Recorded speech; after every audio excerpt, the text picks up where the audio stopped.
வணக்கம். தமிழ் ஃபுட் கார்னரில் பீன்ஸோட பருப்பு சேர்த்து பொரியல் பண்ண போகிறோம். இதை ரொம்ப ஈஸியாக 10 நிமிஷத்தில் செஞ்சிடலாம். இப்போ எப்படி பண்ணுறதுன்னு பார்க்கலாம். இது வரைக்கும் நம்ம சேனலில் சப்ஸ்கிரைப் பண்ணாதவங்க சப்ஸ்கிரைப் பண்ணிவிட்டு பக்கத்தில் உள்ள பெல் பட்டனையும் கிளிக் பண்ணிக்கோங்க. 1/4 கிலோ பீன்ஸை கழுவிட்டு சைடில் உள்ள நார்லாம் எடுத்துட்டு கட் பண்ணி வச்சுருக்கேன்.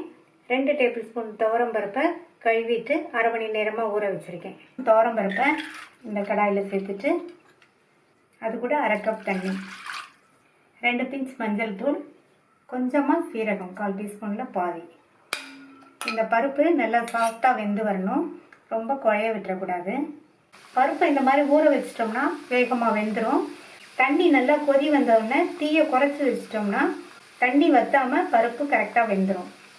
பருப்பு நல்லா சாஃப்டாக வெந்துருச்சு. இந்த மாதிரி நல்லா சாஃப்டாக மலர வேக வச்சுக்கணும். இந்த பருப்பை எடுத்து தனியாக வச்சிடலாம். கடாயில் 3 டீஸ்பூன் எண்ணெய் விட்டு சூடாயிடுச்சு. அதில் அரை டீஸ்பூன் கடுகு, அரை டீஸ்பூன் உளுந்து, அடுத்து கருவேப்பிலை சேர்த்துடலாம். 2 டேபிள் ஸ்பூன் பொடியாக கட் பண்ண வெங்காயம், 3 பூண்டு ஸ்லைஸ் பண்ணது, 2 கீறின பச்சை மிளகாய், 2 கட் பண்ண காஞ்ச மிளகாய். இதை லைட்டாக வதக்கி விட்டுட்டு கட் பண்ண 1/4 கிலோ பீன்ஸை சேர்த்துடலாம். ஒரு நிமிஷம் போல் இதை நல்லா இந்த மாதிரி வதக்கி விட்டுக்கணும் எண்ணெயிலேயே.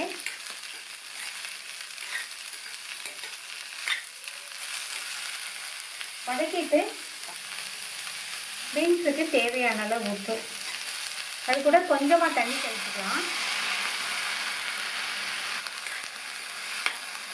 தண்ணி தெளிச்சுட்டு இந்த மாதிரி நல்லா மிக்ஸ் பண்ணி விட்டுட்டு மூடி வச்சோம்னா பீன்ஸ் நல்லா வெந்து வரட்டும். இடையில திறந்து பார்த்து நல்லா கிண்டி விட்டுக்கோங்க.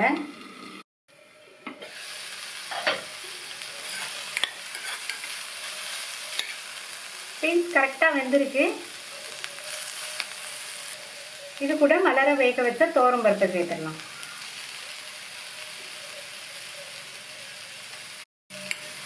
துவரம்பருப்பு சேர்த்து நல்லா ஒரு தடவை கலந்து விட்டுக்கணும். பொதுவாக பீன்ஸை சாதாரணமாக ப்ளைனாக பொரியல் பண்ணுவோம். இந்த மாதிரி துவரம்பருப்பு சேர்த்து பண்ணி பாருங்கள், ரொம்ப நல்லாயிருக்கும். இது கூட தேங்காய் துருவல் சேர்த்துடலாம். தேங்காய் துருவல் சேர்த்தோம்னா இன்னும் சூப்பராக இருக்கும். தேங்காய் துருவல் சேர்த்து நல்லா மிக்ஸ் பண்ணி விட்டாச்சு. சப்போஸ் தேங்காய் துருவல் சேர்க்க விருப்பம் இல்லைன்னா நீங்கள் தேங்காய் துருவலை தவிர்த்துடலாம். இந்த பருப்போடு சேர்த்து சாப்பிடும்போதே இந்த பொரியல் நல்லாயிருக்கும்.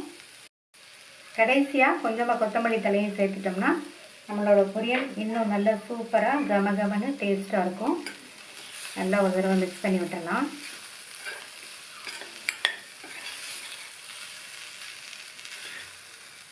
நல்ல சூப்பரான டேஸ்ட்டில் பீன்ஸ் துவரம்பருப்பு பொரியல் ரெடி ஆயிடுச்சு.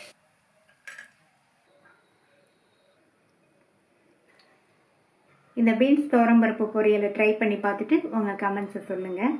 தேங்க்யூ.